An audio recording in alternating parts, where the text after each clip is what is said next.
새벽 4시, 도시의 심장이 아직 깨어나지 않은 시간. 이서연의 하루는 이미 시작되고 있었다. 그녀의 세상은 두 개로 나뉘었다. 하나는 눈부신 유리와 차가운 대리석으로 이루어진 진성그룹 타워, 다른 하나는 곰팡이 냄새와 낡은 벽지로 뒤덮인 반지하 단칸방. 두 세상의 경계에서 그녀는 매일 자신을 지우고 새로 그리는 일을 반복했다. 낡은 작업복으로 갈아입는 순간 그녀는 이름 없는 청소 노동자 이서연이 되었다. 그녀의 존재는 오직 그녀가 닦아낸 바닥의 광택과 그녀가 비워낸 쓰레기통의 무게로만 증명되었다. 아무도 그녀의 얼굴을 기억하지 않았고 그녀 또한 누구의 눈에도 띄지 않으려 애썼다. 진성그룹의 로비는 거대한 신전과도 같았다. 천장에서는 거대한 샹들리에가 금빛 눈물을 떨구는 듯 했고 바닥은 하늘을 비추는 검은 호수처럼 고요했다. 서연은 그 고요함을 깨뜨리지 않기 위해 숨소리마저 죽이며 대리석 바닥을 닦았다. 그녀의 낡은 운동화는 소리 없이 미끄러졌고 그녀의 움직임은 마치 정교하게 안무된 유령의 춤사위 같았다. 이따금씩 거울처럼 맑은 바닥에 비친 자신의 모습을 볼 때면 그녀는 서둘러 고개를 돌렸다. 초라하고 지친 얼굴, 생기 없는 눈동자. 그 모습은 그녀가 속하지 않은 이 화려한 세계에 대한 모독처럼 느껴졌다. 그녀는 가난이 단지 돈이 없는 상태가 아니라 스스로를 부끄러워하게 만드는 낙인임을 매일같이 실감했다. 그녀가 가장 긴장하는 순간은 아침 8시 30분, 강지훈 대표가 출근하는 시간이었다. 그의 등장은 언제나 예고된 폭풍과도 같았다. 최고급 구두가 대리석 바닥에 부딪히는 특유의 소리, 그를 둘러싼 비서실 직원들의 분주한 발걸음, 그리고 모든 것을 잠재우는 무거운 침묵. 서연은 그가 나타나기 몇 분 전부터 이미 로비 한쪽 구석에 거대한 화분 뒤나 기둥 그림자 속으로 몸을 숨겼다. 그녀는 한 번도 그를 제대로 쳐다본 적이 없었다. 그녀에게 그는 사람이기보다 이 거대한 빌딩과 그 안의 모든 것을 지배하는 하나의 상징이자 권력이었다. 그의 시선이 스치기라도 하면 자신의 초라한 존재가 발각될 것만 같은 두려움에 사로잡혔다. 강지훈은 언제나처럼 무표정한 얼굴로 로비를 가로질렀다. 그의 시선은 오직 전방, 그가 나아가야 할 목표만을 향해 있었다. 그의 세계에서 청소 노동자는 배경의 일부, 건물의 기능을 유지하는 수많은 부품 중 하나일 뿐이었다. 그는 그녀의 존재를 인식하지 못했고 설령 인식했다 하더라도 그의 기억에 남을 이유는 없었다. 그의 머릿속은 온통 수천억 원짜리 인수합병 계약과 이사회 보고서, 그리고 끊임없이 그를 압박하는 주주들의 기대로 가득 차 있었다. 그는 자신만의 전쟁을 치르고 있었고 그 전쟁터에서 감정은 가장 불필요한 사치였다. 그의 차가움은 오만함이 아니라 스스로를 지키기 위한 갑옷과도 같았다. 서연은 그의 발소리가 전용 엘리베이터 안으로 완전히 사라지고 나서야 비로소 참았던 숨을 내쉬었다. 심장이 방금 전의 긴장감으로 가늘게 떨리고 있었다. 왜 이토록 두려운 것일까? 그는 그녀에게 단 한마디도 건넨 적 없고 눈길조차 준 적 없는데도 말이다. 어쩌면 그건 두려움이 아니라 깊은 자괴감일지도 몰랐다. 한때 그녀도 그와 비슷한 세계를 꿈꾸었다. 명문대를 다니며 누구보다 빛나는 미래를 약속받았던 시절이 있었다. 그러나 아버지의 사업 실패와 갑작스러운 죽음, 그리고 빚더미는 그녀의 꿈을 산산조각 냈다. 그녀는 책 대신 걸레를 잡아야 했고 빛나는 미래 대신 아들의 약값을 걱정해야 하는 현실에 갇혔다. 퇴근 후 그녀는 다시 자신만의 작은 세상으로 돌아왔다. 버스와 지하철을 여러 번 갈아타고 가파른 언덕길을 오르면 나타나는 낡은 다세대 주택. 문을 열자마자 익숙한 곰팡이 냄새와 함께 아들 민준의 해맑은 목소리가 그녀를 맞았다. 엄마. 그 순간 진성타워의 유령 같던 이서연은 사라지고 오직 민준의 엄마인 이서연만이 남았다. 그녀는 하루의 피로가 모두 녹아내리는 것을 느끼며 아들을 힘껏 껴안았다. 이 작은 아이가 그녀가 숨쉬는 이유이자 그 지독한 현실을 견뎌내는 유일한 힘이었다. 그녀의 세상은 이 작고 초라한 방 안에서 비로소 완전해졌다. 민주는 7살배기 아이답지 않게 속이 깊었다. 엄마가 힘들게 일한다는 것을 알기에 단 한 번도 투정을 부린 적이 없었다. 하지만 아이의 창백한 얼굴과 마른 기침소리는 서연의 심장을 매일 밤 바늘로 찌르는 듯했다. 의사는 병명을 확실히 알 수 없다고 했다. 그저 면역체계가 약해져서 생기는 만성적인 증상 같다는 애매한 진단과 함께 몇 가지 약을 처방해 주었을 뿐이다.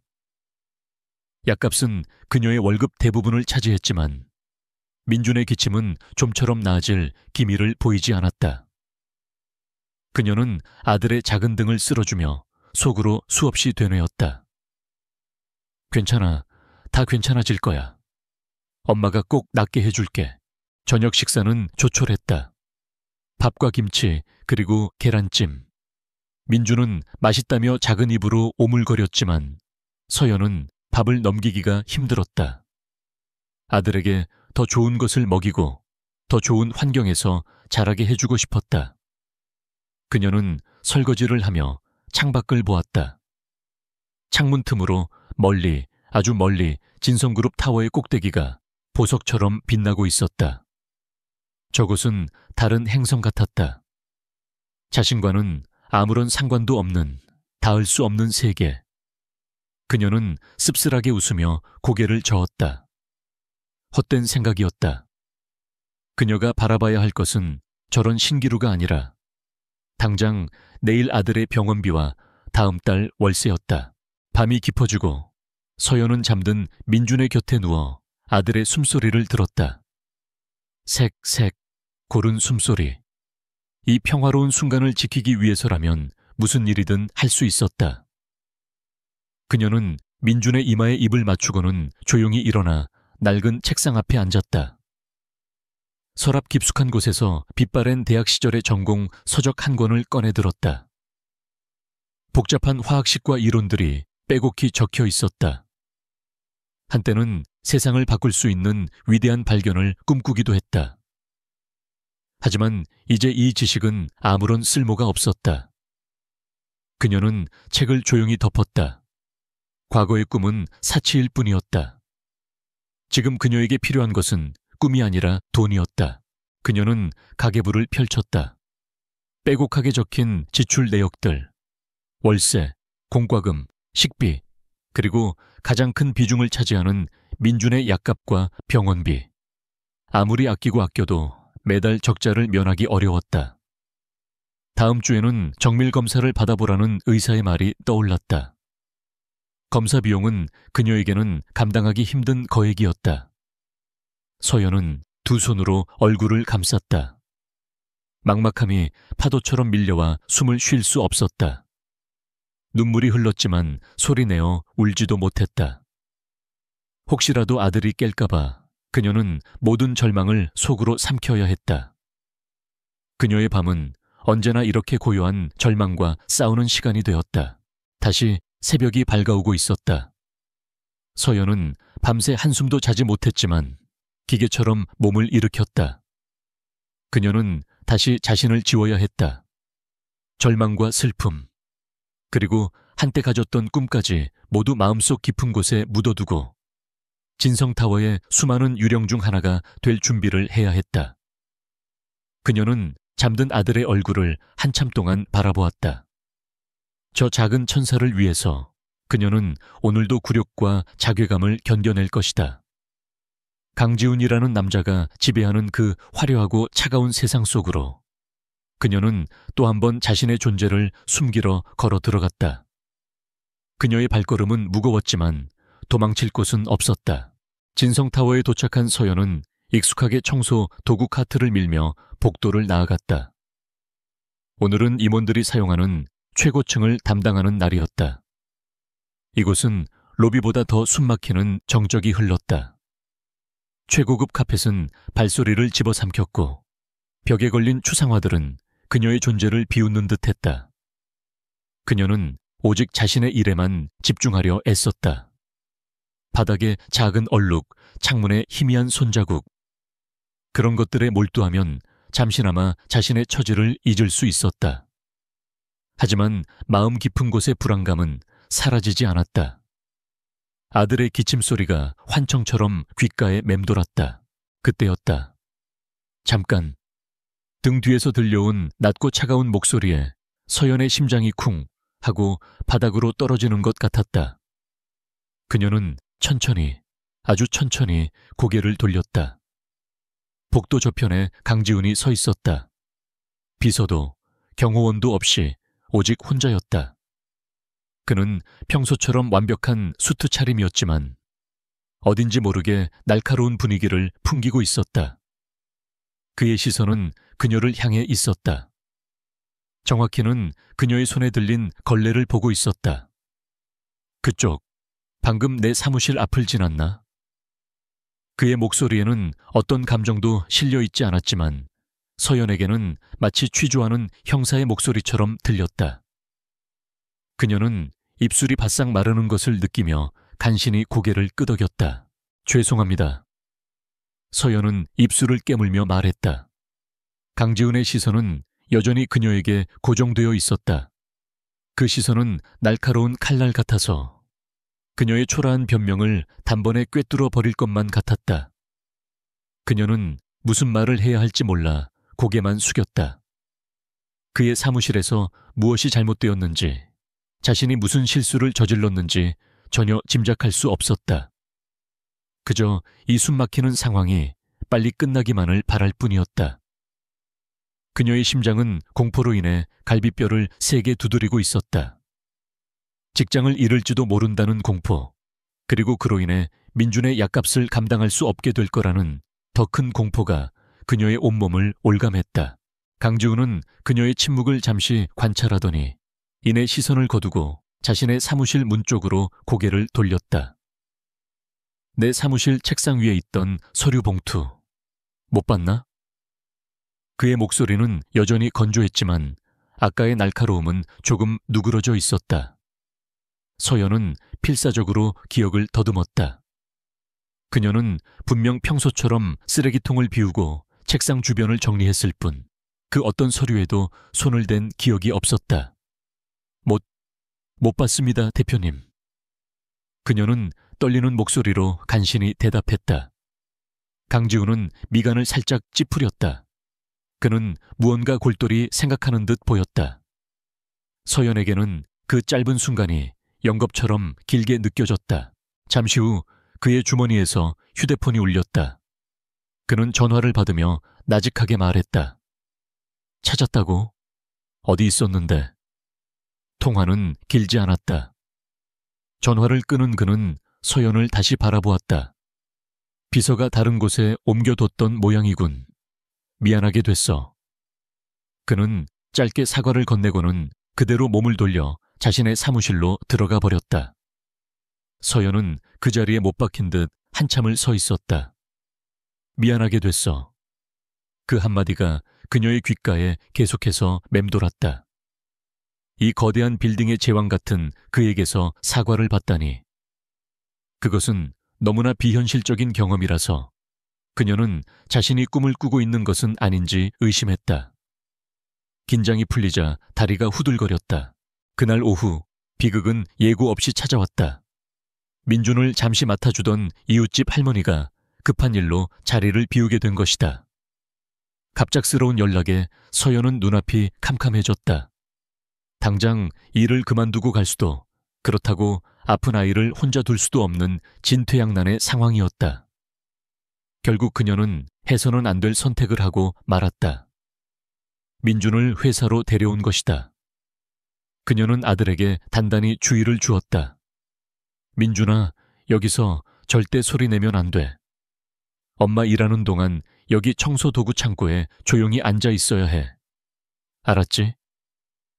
민준은 엄마의 불안한 얼굴을 보며 고개를 끄덕였지만 아이의 얼굴은 이미 열기로 붉게 달아올라 있었다. 서연은 1시간마다 몰래 창고로 달려가 민준의 상태를 살폈다. 아이의 기침은 점점 심해졌고 숨소리는 거칠어졌다. 이마에서는 불덩이 같은 열이 끓었다. 그녀의 마음은 새까맣게 타들어갔다. 이렇게 있어서는 안 된다. 당장 병원으로 가야 한다. 그녀는 작업 반장에게 급한 일이 생겨 조퇴를 해야겠다고 말했다. 반장은 못마땅한 표정으로 그녀를 쏘아붙였지만 서연은 그의 말을 무시하고 민준의 손을 잡았다. 그녀는 사람들의 눈에 띄지 않도록 최대한 빨리 이 빌딩을 빠져나가고 싶었다. 하지만 퇴근 시간이 가까워진 로비는 평소보다 훨씬 더 많은 사람들로 붐비고 있었다. 그녀가 인파를 헤치며 로비 중앙을 막 지날 때였다. 갑자기 건물 전체에 날카로운 경보음이 울려 퍼졌다. 화재 경보였다. 사람들은 비명을 지르며 우왕좌왕했고 순식간에 로비는 아수라장이 되었다. 서연은 민준을 품에 꼭 끌어안고 인파에 휩쓸리지 않으려 안간힘을 썼다. 바로 그 순간 누군가 뒤에서 거칠게 그녀를 밀쳤다. 중심을 잃은 그녀는 비틀거렸고 그 바람에 민준의 손을 놓치고 말았다. 민준아, 그녀의 비명은 사람들의 소음에 묻혀버렸다. 그리고 그녀의 눈앞에서 작고 연약한 민준의 몸이 그대로 차가운 대리석 바닥으로 쓰러졌다. 아이는 비명조차 지르지 못하고 가쁜 숨만 몰아쉬었다. 세상이 멈춘 것 같았다. 서연은 무너져 내리듯 아이에게 달려가 몸을 흔들었다. 민준아, 정신 차려, 민준아. 하지만 아이는 눈을 감은 채 미동도 없었다.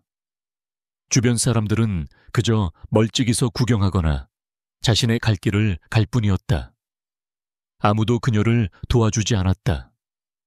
그녀는 절망 속에서 울부짖었다.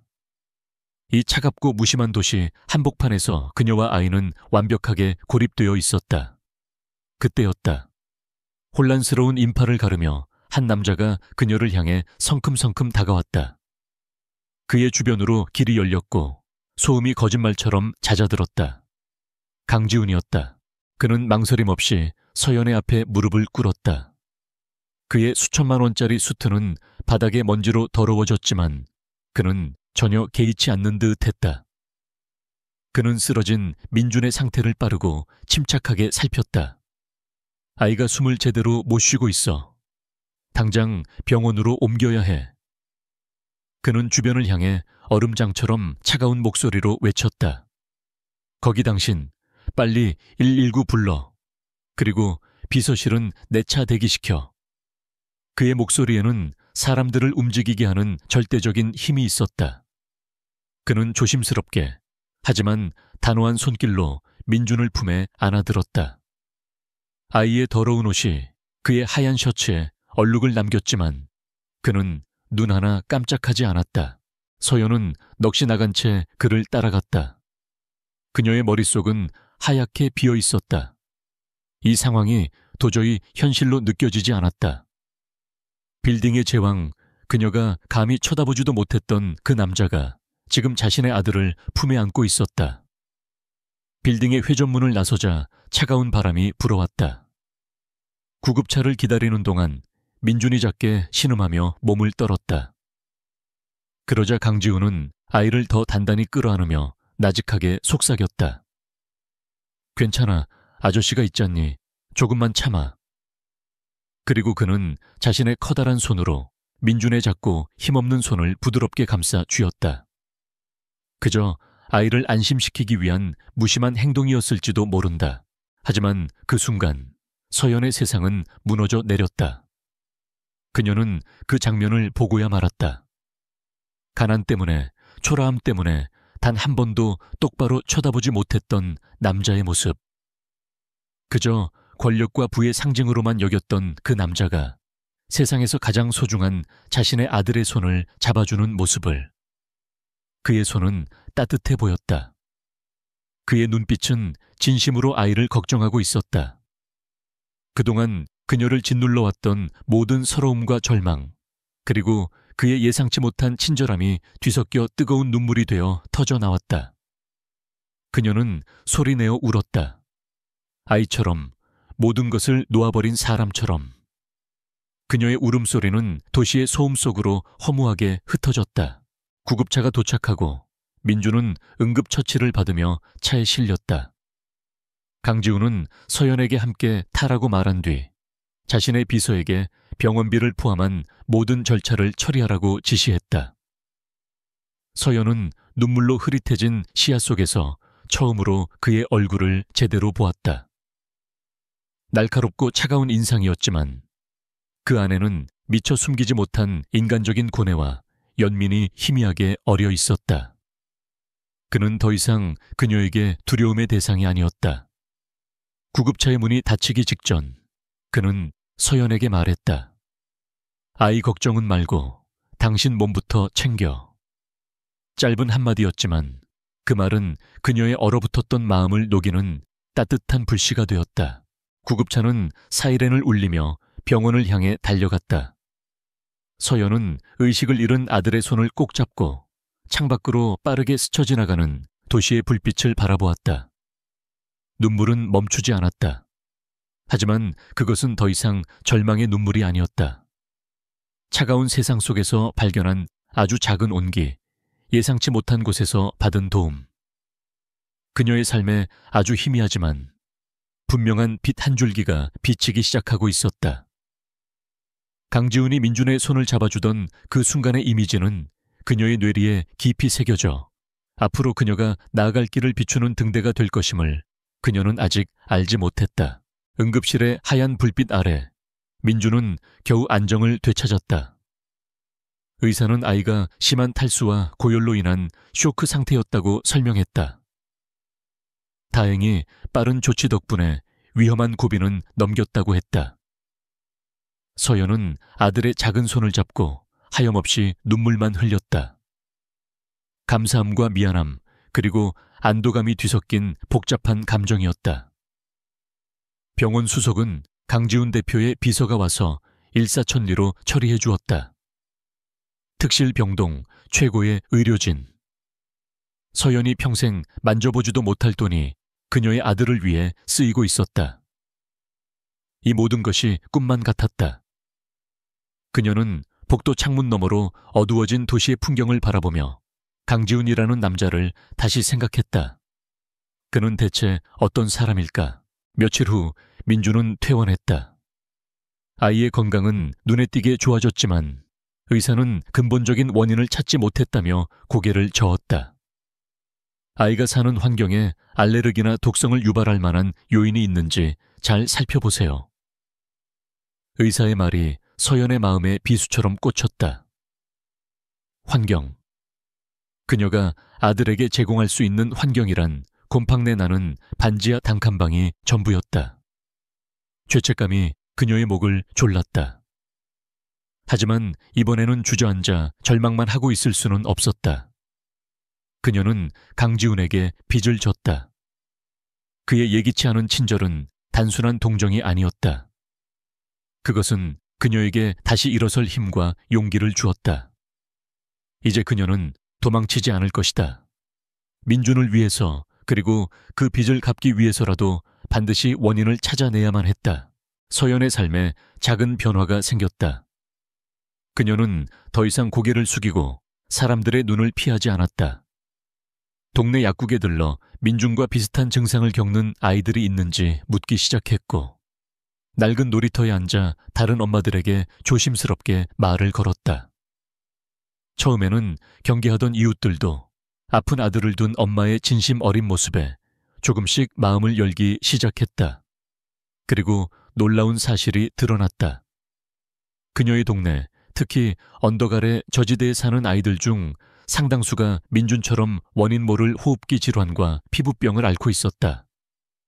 그들은 모두 가난이라는 공통점 때문에, 그리고 마땅한 대안이 없다는 체념 때문에 그저 참고 살아가고 있었을 뿐이다. 하나의 가설이 그녀의 머릿속에서 서서히 형태를 갖추기 시작했다. 혹시 물이 문제 아닐까?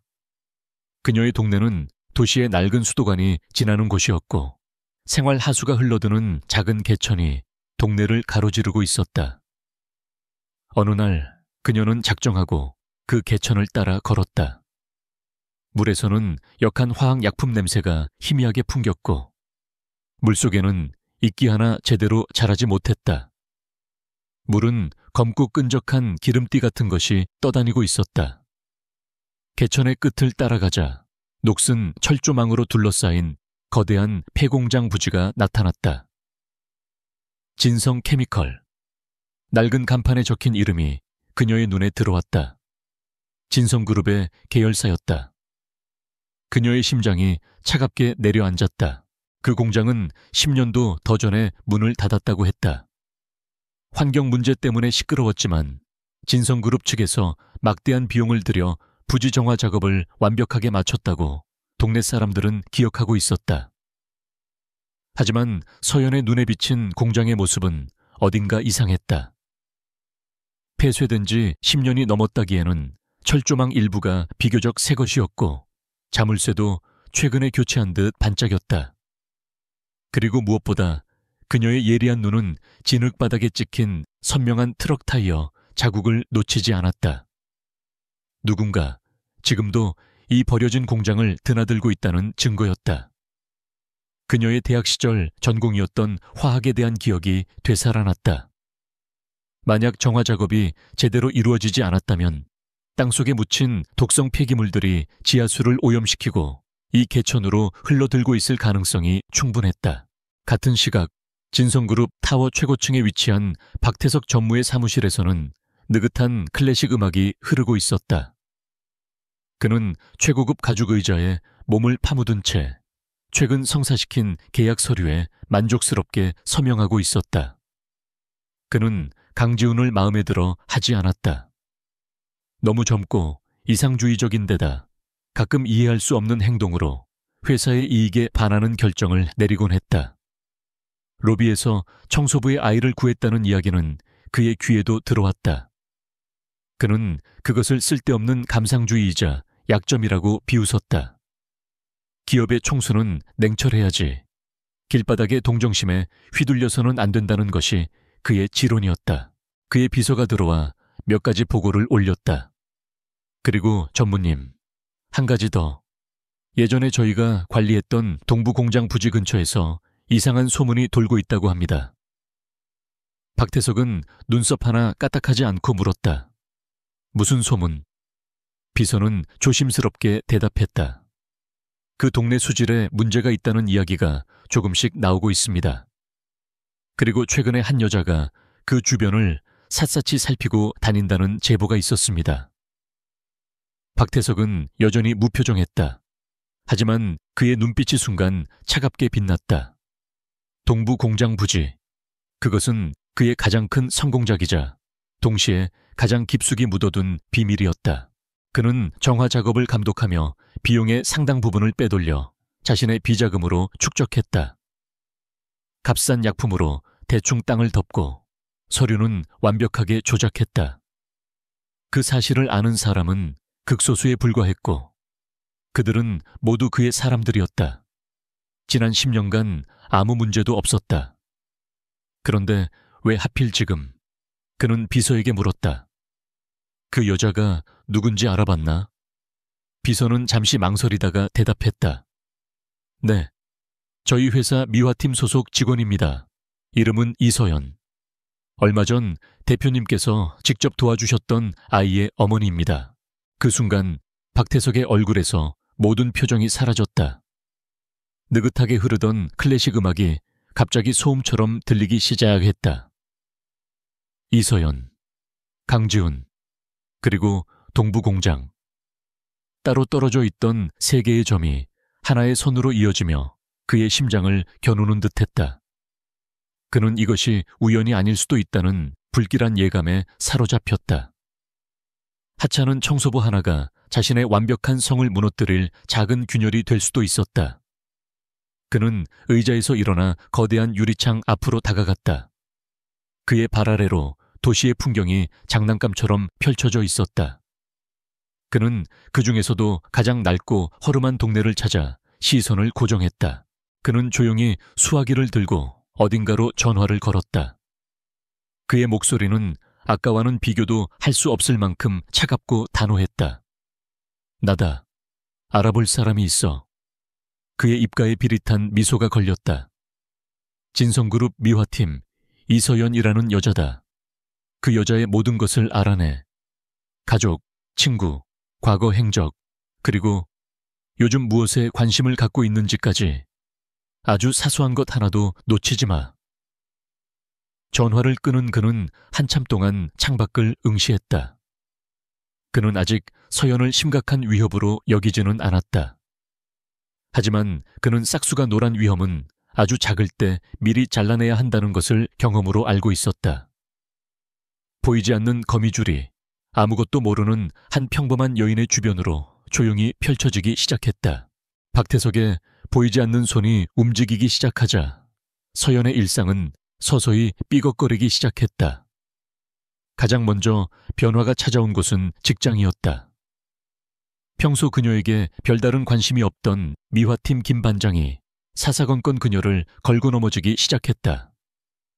청소 상태가 불량하다며 모두 앞에서 면박을 주거나 유독 힘들고 더러운 구역만 골라 그녀에게 배정했다. 동료들도 그녀를 슬슬 피하기 시작했다. 그녀가 무언가 큰 잘못을 저질렀거나 혹은 높은 사람의 눈밖에 났다는 소문이 암암리에 퍼져나갔다. 서연은 그 모든 것이 자신을 향한 의도적인 압박임을 직감했지만 섣불리 저항할 수 없었다. 그녀에게는 이 일이 필요요 했다. 서연은 굴욕감을 삼키며 묵묵히 자신의 일을 했다. 낮에는 청소 노동자로, 밤에는 아마추어 탐정으로. 그녀는 퇴근 후 지친 몸을 이끌고 동네를 돌며 증거를 수집했다. 빈 약병에 개천에 물을 담고 날짜와 장소를 꼼꼼히 기록했다. 아픈 아이들의 집을 방문하며 증상과 발병 시기를 정리해 자신만의 지도를 만들었다.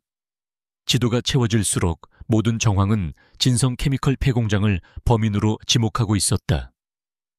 그녀의 낡은 대학 전공 서적은 더 이상 쓸모없는 과거의 유물이 아니었다. 그녀는 책을 뒤져가며 오염물질의 종류와 인체에 미치는 영향에 대해 필사적으로 공부했다. 알면 알수록 분노와 함께 두려움이 커져갔다. 압박은 직장에서 그치지 않았다. 어느 날 밤 집으로 돌아오는 좁은 골목길에서 한 남자가 그녀의 앞을 막아섰다. 잘 차려입은 정장 차림이었지만 그에게서는 위협적인 분위기가 풍겼다. 그는 서연의 이름을 정확히 알고 있었다. 이서연 씨 맞죠? 남자는 비열한 미소를 지으며 말했다. 세상에는 괜히 건드려서 좋을 것 없는 게 있죠. 특히 아픈 아들이 있는 엄마라면 더더욱. 그의 목소리는 뱀처럼 차가웠다. 심장이 얼어붙는 것 같았다. 그는 직접적인 협박을 하지는 않았지만 민준을 언급한 것만으로도 그 어떤 위협보다 치명적이었다. 그녀가 하는 모든 일을 알고 있다는 명백한 경고였다. 그날 밤 서연은 공포에 떨며 뜬 눈으로 밤을 지새웠다. 남자의 목소리가 귓가에서 떠나지 않았다. 그녀는 잠든 민준의 곁에 누워 아이의 얼굴을 쓰다듬었다. 이 작은 아이를 지키기 위해 시작한 일인데 오히려 자신의 행동이 아이를 더 큰 위험에 빠뜨리고 있는 건 아닐까. 모든 것을 그만두고 싶었다. 예전처럼 세상에 없는 사람처럼 조용히 숨어 살고 싶었다. 거대한 권력 앞에 한 개인은 얼마나 무력한 존재인가. 그녀는 희미한 희망을 줬다가 모든 것을 잃게 될지도 모른다는 절망감에 휩싸였다. 눈물이 베개를 적셨지만 그녀는 소리내어 울지 못했다. 하지만 절망의 가장 깊은 곳에서 작은 불씨가 타오르기 시작했다. 그녀가 포기한다면 무엇이 달라지는가? 민준의 병은 저절로 낫지 않을 것이다. 이 동네의 다른 아이들도 계속해서 시들어갈 것이다. 그리고 자신을 이렇게 위협하는 자들은 웃으며 자신들의 죄를 영원히 덮어버릴 것이다. 그것은 패배가 아니라 아들의 생명을 포기하는 것과 다름없었다. 그녀는 민준의 가슴에 가만히 귀를 대보았다. 약하지만 규칙적으로 뛰고 있는 아이의 심장 소리가 들려왔다. 이 작은 심장을 뛰게 하기 위해서 그녀는 싸워야만 했다. 그녀의 두려움은 사라지지 않았다. 다만 그 두려움보다 더 큰 분노와 모성애가 그녀의 마음을 지배하기 시작했다. 그녀는 더 이상 피해자가 아니었다. 스스로를 지키기 위해 싸우는 전사였다. 그녀는 자리에서 일어나 책상 앞에 앉았다. 어둠 속에서 그녀의 눈빛은 그 어느 때보다 단단하고 차갑게 빛나고 있었다. 혼자서는 이길 수 없는 싸움이다. 그들은 돈과 권력, 그리고 폭력까지 동원해 자신을 억누르려 할 것이다. 그렇다면 그녀에게도 무기가 필요했다. 그들의 권력보다 더 큰 권력, 그들의 어둠을 밝힐 수 있는 빛이 필요했다. 그녀의 머릿속에 한 사람의 얼굴이 떠올랐다. 차갑고 무심해 보였지만 쓰러진 아들을 위해 기꺼이 무릎을 꿇고 따뜻한 손으로 아이를 안아주었던 남자. 강지훈. 그는 그녀가 기댈 수 있는 유일한 희망이었다. 박태석이 진성그룹의 어둠을 상징한다면 강지훈은 그녀가 보았던 유일한 빛이었다. 그에게 이 사실을 알려야만 했다. 그가 자신의 말을 믿어줄지, 일개 청소부의 주장을 귀담아 들어줄지는 알 수 없었다. 하지만 그녀는 선택의 여지가 없었다. 그에게가 닿기만 한다면 최소한 진실을 외면하지는 않을 거라는 막연한 믿음이 있었다. 이제 문제는 무엇을이 아니라 어떻게였다. 하늘의 별처럼 멀게만 느껴지는 그 남자에게 이 땅의 가장 낮은 곳에 있는 자신의 목소리를 어떻게 전달할 것인가. 그녀는 자신이 모은 자료들을 다시 한번 꼼꼼히 정리했다. 아이들의 명단과 증상 기록, 수질 샘플 채취 날짜와 장소, 폐공장 주변에서 발견한 의심스러운 정황들. 비록 전문적인 보고서는 아니었지만 그 안에는 한 엄마의 절박함과 진실을 향한 집념이 고스란히 담겨 있었다. 그녀는 이것을 들고 강지훈을 찾아가야겠다고 결심했다. 그를 만나는 것이 불가능에 가깝다는 것을 알았지만 그녀는 포기하지 않았다.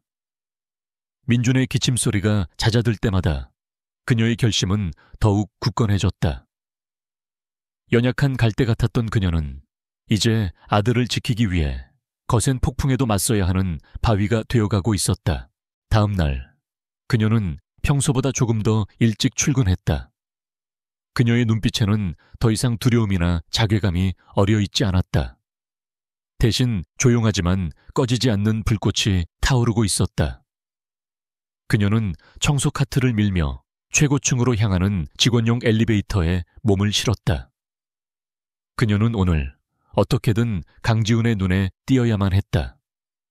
그의 발을 붙잡고 애원해서라도 자신이 알아낸 진실의 편린을 그의 손에 쥐어주어야만 했다. 약자의 목소리는 쉽게 묵살되지만 때로는 그 작은 목소리가 거대한 성벽을 무너뜨리는 균열의 시작이 되기도 한다는 것을 그녀는 이제 믿기로 했다. 그녀의 전쟁은 이제 막 시작되고 있었다. 이서연이 마주한 현실의 벽은 강철처럼 차갑고 높았다. 대표이사실이 있는 최고층은 그녀 같은 미화팀 직원이 함부로 접근할 수 있는 곳이 아니었다. 그녀는 자신이 모은 자료를 품에 안고 수십 번을 망설였다. 첫 번째 시도는 허무하게 끝났다. 강지훈이 출근하는 시간에 맞춰 로비에서 기다렸지만 그의 수행비서와 경호원들은 그녀가 10m 이내로 접근하기도 전에 앞을 막아섰다. 그들은 그녀를 벌레 보듯 쳐다보며 경고했다. 여긴 당신이 있을 곳이 아니야. 당장 작업구역으로 돌아가. 주변 사람들의 경멸 어린 시선이 그녀의 뺨을 때리는 것보다 더 아팠다. 두 번째 시도는 더욱 비참했다. 그녀는 큰 용기를 내어내어 대표이사실 입구를 지키는 비서에게 다가갔다. 그녀는 굽은 허리를 더욱 숙이며 제발 이 서류를 대표님께 전해달라고 애원했다. 하지만 날카로운 인상의 여비서는 그녀의 낡은 작업복과 서류 봉투를 위아래로 훑어보더니 차갑게 말했다. 대표님은 이런 거 안 받으세요. 정식 절차를 밟아서 민원팀에 접수하세요. 그녀는 서연의 손에 들린 봉투를 마치 오물 보듯 하며 손으로 내젓기까지 했다. 정식 절차, 그 말이 얼마나 공허하고 기만적인지 서연은 잘 알고 있었다.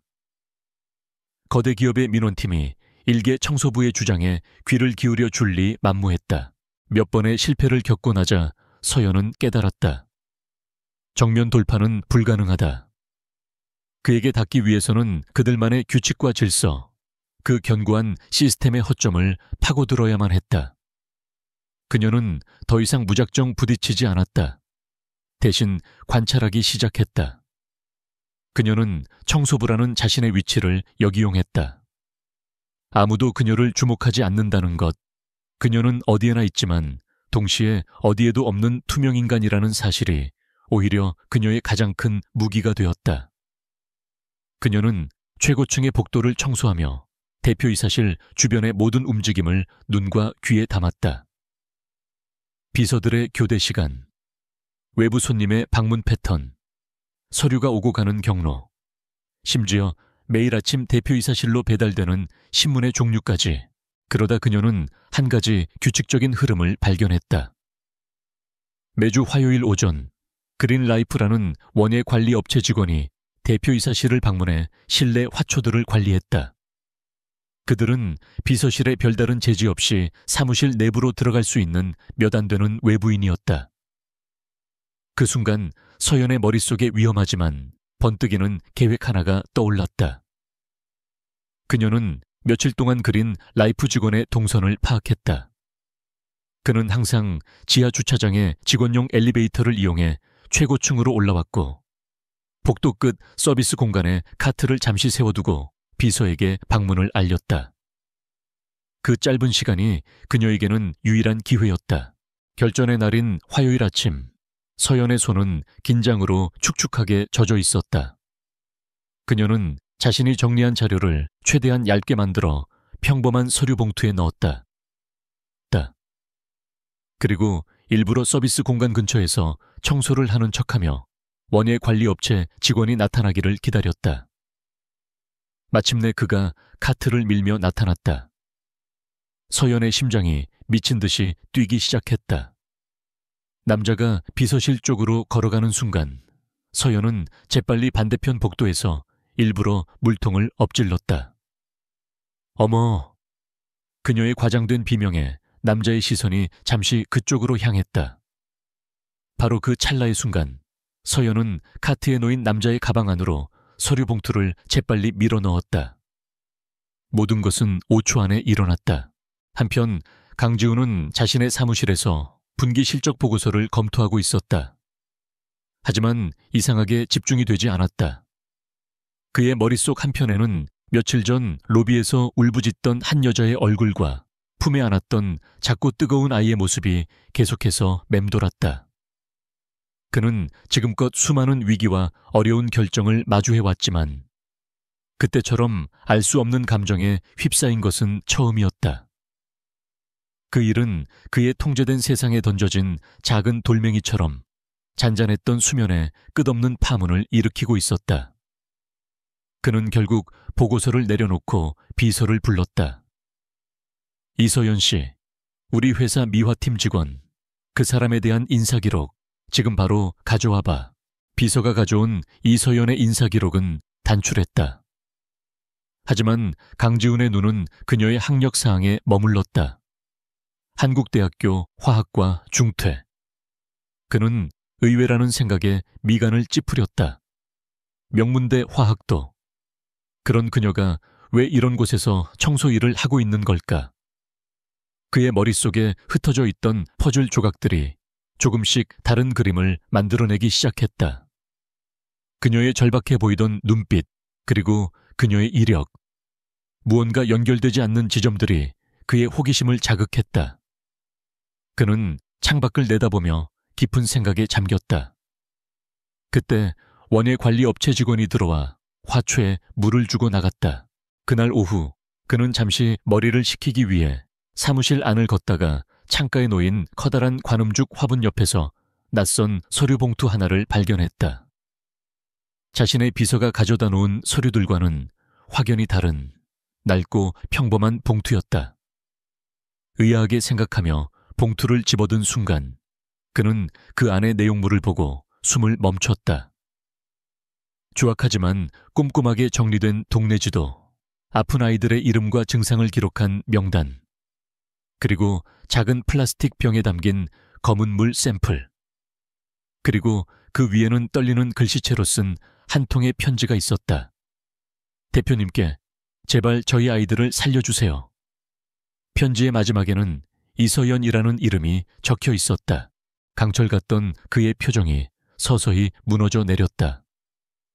그는 이서연이 어떻게 이 봉투를 자신의 사무실 안까지 들여보냈는지 단번에 알아차릴 수 있었다. 로비에서 비서 앞에서 처참하게 거절당했을 그녀의 모습이 눈앞에 그려졌다. 그럼에도 포기하지 않고 이런 기상천외한 방법으로 자신에게 목소리를 전달한 것이다. 그는 편지를 든 채 한참 동안 창밖을 응시했다. 박태석 전무가 올렸던 완벽한 동부공장 부지정화 사업 보고서, 그리고 지금 그의 손에 들린 한 엄마의 절박한 외침. 너무나 완벽해서 오히려 의심스러웠던 그 보고서의 이면에 감춰진 추악한 진실이 서서히 모습을 드러내고 있었다. 그녀가 던진 희망의 씨앗은 마침내 가장 단단한 벽을 뚫고 그의 손안에 닿아 있었다.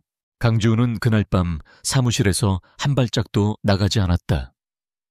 그는 이서연이 목숨을 걸고 전달한 서류 봉투를 책상 위에 펼쳐놓고 몇 시간이고 들여다보았다. 아이들의 이름, 주소, 병명, 그리고 검은 물이 담긴 샘플병. 이것들은 단순한 종이와 물이 아니었다. 그것은 이름 없는 사람들의 고통과 한 엄마의 절규였다. 그의 머릿속에 오래전에 봉인해 두었던 기억 하나가 되살아났다. 교통사고로 위장된 아버지의 죽음. 아버지는 다니던 회사의 비리를 외부에 고발하려다 의문의 사고를 당했다. 어린 지우는 아버지를 잃은 슬픔보다 진실을 외면하고 침묵했던 세상에 대한 분노와 무력감을 먼저 배워야 했다. 그는 이서연의 편지에서 과거 자신의 어머니의 모습을 보았다. 거대한 권력 앞에서 홀로 싸워야 했던 약자의 절망. 그는 다시는 그때와 같은 비극을 반복하게 둘 수 없다고 다짐했다. 이 문제는 더 이상 진성그룹의 이익이나 주가의 문제가 아니었다. 이것은 인간의 존엄성에 관한 문제였고 그가 외면해서는 안 될 책임의 문제였다. 그의 마음속에서 갈등은 끝났다.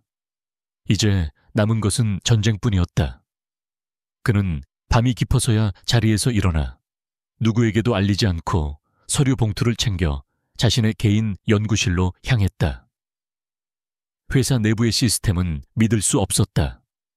이 싸움은 철저히 혼자서 시작해야 했다. 다음 날 아침, 강지우는 평소와 다름없이 출근했다. 하지만 그의 내면은 이미 거대한 폭풍의 눈이 되어 있었다. 그는 비서에게 아무것도 묻지 않고 자신이 직접 대학 시절 은사였던 화학과 교수에게 연락을 취했다. 수질 분석 분야의 최고 권위자인 노 교수는 그의 갑작스러운 연락을 반가워하면서도 극비리에 샘플 분석을 의뢰하는 그의 모습에 무언가 심상치 않은 일이 벌어지고 있음을 직감했다. 지우는 샘플을 전달하며 신신당부했다. 교수님, 이 일은 저와 교수님 단 두 사람만 알아야 합니다. 분석 결과는 제 개인 메일로만 보내주십시오. 그의 눈빛은 그 어느 때보다 진지하고 단호했다. 결과를 기다리는 동안 그는 박태석의 뒤를 파기 시작했다. 그는 회사의 공식적인 감사팀을 움직일 수 없었다. 그들 중 누가 박태석의 사람인지 알 수 없었기 때문이다. 대신 그는 자신의 권한을 이용해 10년 전의 재무자료와 동부공장 부지 관련 프로젝트 서류 원본을 모두 자신의 사무실로 가져왔다. 서류는 산더미처럼 쌓였다. 그는 며칠 밤낮으로 서류 더미에 파묻혀 지냈다. 박태석이 제출한 보고서는 흠잡을 데 없이 완벽했다. 하지만 너무 완벽해서 오히려 부자연스러웠다. 지우는 숫자의 흐름 뒤에 숨겨진 진실을 보기 위해 회계장부의 가장 작은 항목들까지 하나하나 대조해 나갔다. 마침내 그는 거대한 거짓의 실마리를 찾아냈다. 정화 작업에 참여했던 하청 업체들. 서류상으로는 여러 개의 다른 회사였지만 자금의 흐름을 추적하자 결국 하나의 유령 회사로 귀결되었다. 박태석이 거액의 프로젝트 비용을 빼돌리기 위해 만든 페이퍼 컴퍼니였다. 그는 최소한의 비용으로 오염된 땅을 시멘트로 얇게 덮어버리고 나머지 돈은 모두 자신의 주머니로 챙긴 것이었다. 그 규모는 지훈의 상상을 초월했다. 이것은 단순한 비리가 아니라 수많은 사람들의 생명을 담보로 한 추악한 범죄였다. 분노가 그의 머리끝까지 치밀어 올랐다. 그때 노 교수로부터 분석 결과가 도착했다. 결과는 충격적이었다. 샘플에서는 기준치의 수백 배를 초과하는 중금속과 발암 물질이 검출되었다. 특히 진성 케미컬에서 과거에 주로 사용했던 독성 화학 물질이 다량 포함되어 있었다. 교수는 매일 말미에 경고를 덧붙였다. 이런 물에 장기간 노출될 경우, 특히 성장기 아동에게는 치명적인 신경계 손상과 각종 암을 유발할 수 있네. 이건 재앙이야. 이제 모든 증거는 명백해졌다. 이서연의 주장은 사실이었고 박태석은 괴물이었다. 강지훈은 이제 이서연을 만나야만 했다. 그녀는 더 이상 단순한 제보자가 아니라 이 전쟁의 가장 중요한 파트너였다. 그는 비서를 통해 이서연에게 비밀스러운 메시지를 전달했다. 오늘 밤 10시 32층 비상회의실 청소 요청. 그것은 공식적인 업무 지시처럼 보였지만 두 사람만이 아는 신호였다. 약속된 시간, 서연이 조심스럽게 회의실 문을 열자 불 꺼진 어둠 속에 강지훈이 홀로 서 있었다. 서연은 긴장으로 마른 입술을 적셨다. 강지훈은 이전의 차가운 CEO의 모습이 아니었다. 그는 창가에 기대선 채 무겁고 지친 표정으로 그녀를 바라보았다. 이서연 씨, 그의 목소리는 낮게 잠겨 있었다. 당신이 옳았어. 그는 그녀에게 수질 분석 결과 보고서를 건넸다. 복잡한 화학 기호와 숫자를 본 순간 서연의 눈에 눈물이 차올랐다. 자신의 힘없는 의심이 끔찍한 진실로 확인되는 순간이었다. 강지훈은 그녀가 마음을 추스를 때까지 조용히 기다려주었다. 잠시 후 그가 입을 열었다. 미안하오. 진성그룹의 대표로서 이런 일이 벌어지도록 내버려 둔 것에 대해 사과하지. 그는 처음으로 그녀 앞에서 고개를 숙였다. 서연은 놀라 아무 말도 할 수 없었다. 그는 고개를 들고 말을 이었다. 이제부터는 나도 함께 싸울 겁니다. 하지만 박전무를 법정에 세우기 위해서는 더 확실한 증거가 필요해요. 당신의 도움이 필요합니다. 강지훈의 눈은 진심이었다. 그는 더 이상 하늘 위의 존재가 아니라 같은 적을 앞에 둔 동지였다. 서연은 자신도 모르게 고개를 끄덕였다. 강지훈은 그녀에게 외부와 절대 연락이 불가능한 보안폰 하나를 건넸다. 앞으로는 이걸로만 연락합시다. 박 전무가 당신을 감시하고 있을 가능성이 높아. 항상 조심해야 해. 그는 그녀에게 주민들의 증언을 더 모아달라고 부탁했다. 법정에서는 과학적 증거만큼이나 피해자들의 목소리가 중요하기 때문이었다. 그들의 은밀한 동맹은 그렇게 아무도 없는 회의실의 어둠 속에서 조용히 맺어졌다. 한편 박태석은 무언가 이상한 낌새를 채고 있었다. 자신의 충실한 개였던 김 반장이 이서연이 최근 대표 비서의 지시로 이상한 시간대에 단독 업무를 받고 있다고 보고해왔다. 게다가 강지훈이 10년 묵은 재무자료들을 열람했다는 소식까지 그의 귀에 들어왔다. 박태석은 아직 모든 것을 파악하지는 못했지만 그의 동물적인 감각이 위험을 경고하고 있었다.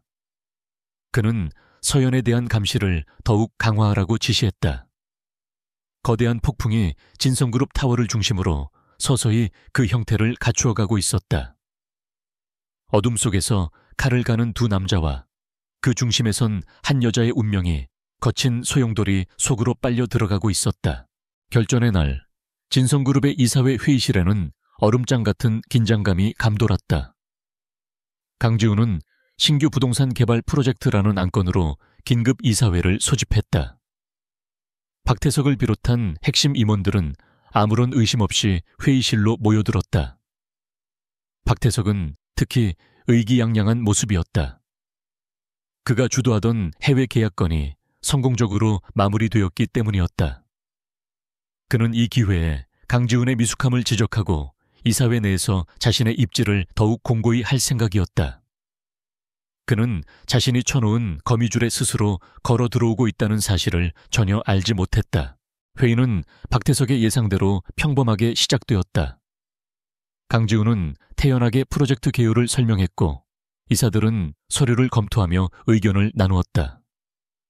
박태석은 팔짱을 낀 채 이따금씩 비판적인 코멘트를 던지며 자신의 존재감을 과시했다.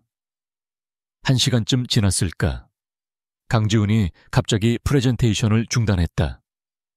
그는 회의실의 모든 조명을 켜달라고 지시한 뒤 이사들을 둘러보며 말했다. 자, 이제부터 진짜 안건을 시작하겠습니다. 그의 목소리는 낮고 차가웠지만 회의실 전체를 압도하는 무게를 담고 있었다. 박태석의 얼굴에 처음으로 의아한 빛이 스쳐 지나갔다. 강지훈은 스크린에 새로운 자료를 띄웠다. 그것은 복잡한 자금 흐름도였다. 진성그룹의 자회사에서 시작된 거액의 자금이 여러 개의 유령 회사를 거쳐 주의 중 적으로는 박태석의 차명 계좌로 흘러 들어가는 과정이 적나라하게 그려져 있었다. 박태석 전무, 이 돈의 흐름에 대해 설명해 주시겠습니까?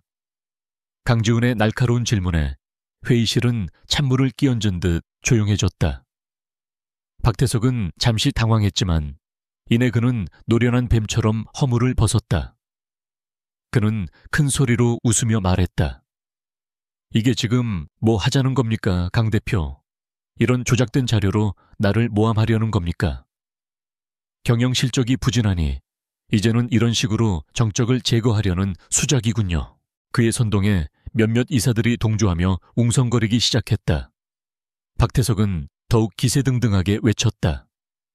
이런 근거 없는 의혹으로 회사를 분열시키면 주가가 어떻게 될지, 우리 투자자들이 어떻게 반응할지 생각은 해보셨습니까? 그는 교묘하게 논점을 흐리며 강지훈을 회사 전체를 위기에 빠뜨리는 미숙한 지도자로 몰아가려 했다. 그는 강지훈이 가진 증거가 고작 회계 장부 몇 개뿐일 거라고 확신했다. 그러나 강지훈은 그의 발악에도 전혀 흔들리지 않았다. 그는 오히려 박태석을 향해 희미한 연민마저 담긴 눈빛을 보냈다. 횡령은 당신이 저지른 범죄의 시작일 뿐입니다. 강지훈은 스크린에 또 다른 자료를 띄웠다. 이서연이 가져왔던 바로 그 수질 분석 보고서였다. 기준치를 수백 배나 초과하는 맹독성 발암 물질 리스트가 화면을 가득 채웠다. 이것은 동부 공장 부지 근처 개천에서 채취한 물의 성분 분석표입니다. 박 전무가 완벽하게 정화 작업을 마쳤다고 보고했던 바로 그곳이죠. 박태석의 얼굴이 순간 굳어졌다. 하지만 그는 끝까지 오리발을 내밀었다. 그 물이 우리 공장에서 나온 것이라는 증거가 어디 있습니까? 그리고 그 물 때문에 누가 아프기라도 했다는 말입니까? 증거 없는 억측은 집어치우시죠. 그의 목소리는 절박함으로 인해 조금씩 떨리고 있었다. 바로 그 순간이었다. 강지훈이 회의실 문을 향해 나직하게 말했다. 증인은 바로 이 문 뒤에 있습니다. 모든 이사들의 시선이 문으로 쏠렸다. 육중한 문이 천천히 열리고 그 안으로 이서연이 걸어 들어왔다. 그녀는 더 이상 낡고 더러운 작업복 차림의 청소부가 아니었다. 단정하게 차려입은 그녀의 모습에서는 그 어떤 위축감도 찾아볼 수 없었다. 그녀의 눈빛은 슬펐지만 동시에 강철처럼 단단했다. 이사들은 회의실에 나타난 불청객의 모습에 경악을 금치 못했다. 박태석의 얼굴은 하얗게 질려버렸다. 그는 본능적으로 저 여자가 모든 것을 망가뜨릴 존재임을 직감했다. 서연은 회의 테이블 앞에 섰다. 그녀는 강지훈의 격려 어린 눈빛을 받으며 떨리지만 분명한 목소리로 입을 열었다. 그녀는 자신의 이야기를 시작했다. 아픈 아들 민준의 이야기, 고통받는 이웃 아이들의 이야기, 그리고 검은 물이 흐르는 개천에 대한 이야기를 담담하게 풀어놓았다. 그녀의 목소리는 회의실의 차가운 공기를 가르며 권력에 취한 남자들의 심장을 파고들었다. 그것은 단순한 증언이 아니었다. 한 평범한 인간의 삶이 어떻게 짓밟혔는지에 대한 고발이자 자식을 지키려는 어머니의 처절한 외침이었다. 박태석은 미친 사람처럼 소리쳤다. 거짓말. 저 여자가 돈을 노리고 벌이는 쇼에 불과해. 그럼 이 목소리도 거짓말입니까? 서연은 그의 말을 자르며 품속에서 작은 녹음기를 꺼냈다. 그녀가 버튼을 누르자 회의실 전체에 박태석의 목소리가 울려 퍼졌다. 그것은 그녀가 어렵게 접촉한 양심의 가책을 느끼던 박태석의 옛 부하 직원이 건네준 통화 녹음 파일이었다.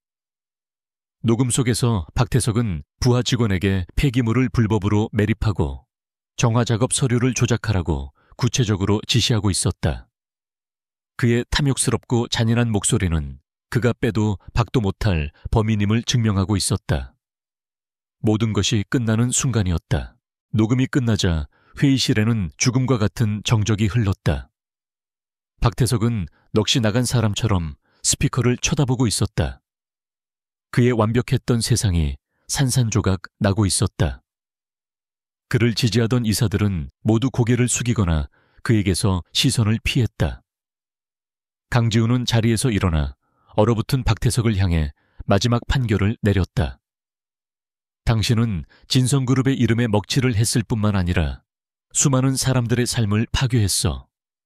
당신을 용서할 수 있는 사람은 여기 있는 우리 중 아무도 없어. 그는 인터폰을 눌러 비서에게 말했다. 올라오시라고 해. 잠시 후 회의실 문이 다시 열리고 검찰 수사관들이 들이닥쳤다. 박태석의 길고 길었던 악행의 시대가 막을 내리는 순간이었다. 박태석이 수사관들에게 끌려나가자 거대한 성체 같았던 진성그룹의 이사회 회의실은 폐허처럼 스산한 침묵에 잠겼다. 이사들은 충격과 공포에 빠져 넋을 잃고 앉아 있었다. 강지훈은 그들을 차갑게 한번 훑어본 뒤 조용히 자리를 지키고 서 있던 이서연에게 다가갔다. 그는 아무 말 없이 그녀를 향해 깊이 고개를 숙였다. 그것은 대표이사가 직원에게 하는 인사가 아니었다. 한 인간이 자신을 대신해 싸워준 또 다른 인간에게 보내는 가장 깊은 존경과 감사의 표시였다. 서연의 눈시울이 뜨거워졌지만 그녀는 울지 않았다. 길고 길었던 싸움이 마침내 끝이 났을 뿐이었다. 다음 날 세상은 뒤집혔다. 진성그룹 10년간 독성 폐기물 불법 매립, 탐욕이 낳은 죽음의 물, CEO의 비호 아래 자행된 범죄. 모든 언론이 대서특필하며 진성그룹을 향해 맹렬한 비난을 퍼부었다. 주가는 폭락했고 소비자들은 불매 운동을 시작했다. 창사 이래 최대의 위기였다. 임원들은 강지훈에게 꼬리 자르기를 해야 한다고, 박태석 개인의 비리로 몰아가고 회사는 어떻게든 빠져나가야 한다고 아우성쳤다. 하지만 강지훈은 그들의 말을 따르지 않았다. 그는 정면으로 부딪히기로 결심했다. 그것이 아버지의 아들로서, 그리고 이서연과 민준이에게 빚을 진 한 인간으로서 마땅히 해야 할 일이었다. 그는 기자회견을 자청했다. 수많은 카메라 플래시 앞에서 그는 준비된 사과문조차 보지 않고 자신의 목소리로 말했다. 그는 진성그룹이 저지른 모든 과오를 인정하고 피해자들에게 진심으로 사죄했다. 그는 고개를 깊이 숙인 채 아주 오랫동안 일어나지 않았다. 그의 진심 어린 사죄에 그를 향해 비난을 퍼붓던 기자들조차 잠시 침묵했다. 그는 자리에서 일어나 구체적인 후속 조치를 발표했다. 피해자들을 위한 무한 보상 기금 설립, 동부 공장 부지의 완벽한 복원, 그리고 피해 지역 전체에 대한 무상 건강 검진 및 치료 지원. 그것은 회사의 존폐를 위협할 만큼 막대한 비용이었지만 그는 망설이지 않았다. 시간이 흘렀다. 강지훈이 약속한 대로 세상은 조금씩 바뀌기 시작했다. 동부 공장 부지에는 국내 최고의 환경 전문가들이 투입되어 대대적인 정화 작업에 들어갔고, 서연의 동네에는 진성그룹이 세운 임시진료소가 문을 열었다. 민준이를 비롯한 아픈 아이들은 최고의 시설을 갖춘 병원에서 체계적인 치료를 받기 시작했다. 처음에는 반신반의하던 동네 사람들도 진심으로 다가와 머리를 조아리는 진성그룹 직원들의 모습에 조금씩 마음을 열었다. 검은 물이 흐르던 개천에는 다시 맑은 물이 흐르기 시작했고, 아이들의 웃음소리가 동네에 돌아왔다. 마치 길고 어두웠던 장마가 그치고 마침내 첫 햇살이 비추는 것 같았다. 몇 달 후 가을 햇살이 따사로운 어느 오후, 서연은 더 이상 진성그룹의 청소부가 아니었다. 그녀는 회사를 그만두고 아들 민준을 돌보는 데에만 집중했다. 그들은 곰팡내 나던 반지하를 떠나 작지만 햇볕이 잘 드는 새 보금자리로 이사했다. 민준의 건강은 눈에 띄게 좋아졌다. 창백했던 얼굴에 혈색이 돌았고 밤새도록 하던 기침도 거의 멎었다. 서연은 공원에서 뛰어노는 아들의 모습을 보며 평화로운 행복을 느꼈다. 그때 그녀의 휴대폰이 조용히 울렸다. 강지훈이었다. 그는 잠시 아들을 만나러 와도 괜찮겠냐고 조심스럽게 물었다. 그는 공원 벤치에 앉아있는 서연과 민준에게 다가왔다. 값비싼 수트 대신 그는 평범한 면바지와 스웨터 차림이었다. 그는 더 이상 다가가기 힘든 CEO가 아니라 옆집 아저씨처럼 편안한 모습이었다. 그는 무릎을 굽혀 민준과 눈을 맞추었다. 민준아, 많이 좋아졌구나. 이제 아프지 않아? 민준은 씩씩하게 대답했다. 네, 아저씨, 고맙습니다. 아이의 해맑은 인사에 강지훈의 얼굴에 따뜻한 미소가 번졌다. 그는 서연에게 작은 봉투 하나를 건넸다. 그 안에는 그녀가 중퇴했던 한국대학교의 복학 신청서와 함께 진성그룹이 새로 설립한 장학재단의 전액 장학금 증서가 들어있었다. 서연은 놀라 그를 쳐다보았다. 이건 제가 받을 수 없습니다. 이미 너무 많은 것을 받았어요. 그녀는 또다시 빚을 지고 싶지 않았다. 하지만 강지훈은 고개를 저었다. 이건 빚이 아닙니다, 서연 씨. 이건 투자입니다. 그는 진지한 눈으로 그녀를 바라보며 말했다. 세상을 바꾸는 것은 돈이나 권력이 아니라 당신처럼 용기 있고 정직한 사람이 가진 지식이라고 믿습니다. 당신 같은 사람이 더 많이 필요해요. 그러니 돌아가서 당신이 원래 있어야 했던 그 자리에서 당신의 꿈을 펼치세요. 그의 말에는 어떤 동정도 시에도 담겨 있지 않았다. 오직 한 인간의 재능과 용기에 대한 순수한 존경심만이 담겨 있었다. 그 주말, 강지훈은 서연의 새로운 집으로 민준을 보러 왔다. 아이는 그를 무척이나 따랐다. 거실에 앉아 함께 로봇 조립을 하던 중 강지훈은 무심코 민준의 작은 손을 잡고 부품 조립을 도와주었다. 서연은 커피를 들고 나오다가 그 모습을 보고 그 자리에 우뚝 멈춰 섰다. 몇 달 전 절망의 한복판에서 보았던 바로 그 모습. 하지만 이제는 모든 것이 달라져 있었다. 그의 커다란 손에 감싸인 아들의 작은 손은 더 이상 위태롭거나 가엾어 보이지 않았다. 그것은 세상에서 가장 안전하고 따뜻한 약속처럼 보였다. 그 순간 서연의 눈에서 다시 눈물이 흘러내렸다. 하지만 그것은 더 이상 슬픔이나 절망의 눈물이 아니었다. 모든 고통이 씻겨 내려가고 그 자리에 새로운 희망과 감사가 차오르는 따뜻하고 맑은 눈물이었다. 그녀는 더 이상 고개를 숙이지 않았다. 그녀는 눈물을 글썽인 채 강지훈을 향해 환하게 웃어 보였다. 그도 그녀를 보며 조용히 미소 지었다. 두 사람의 시선이 허공에서 마주쳤다. 그들의 눈빛 속에는 함께 폭풍을 헤쳐나온 동지애와 서로의 삶을 구원해준 깊은 존경심, 그리고 앞으로 함께 만들어갈 새로운 시작에 대한 조용한 약속이 담겨 있었다. 비는 완전히 그쳤고 눈부신 아침이 밝아오고 있었다.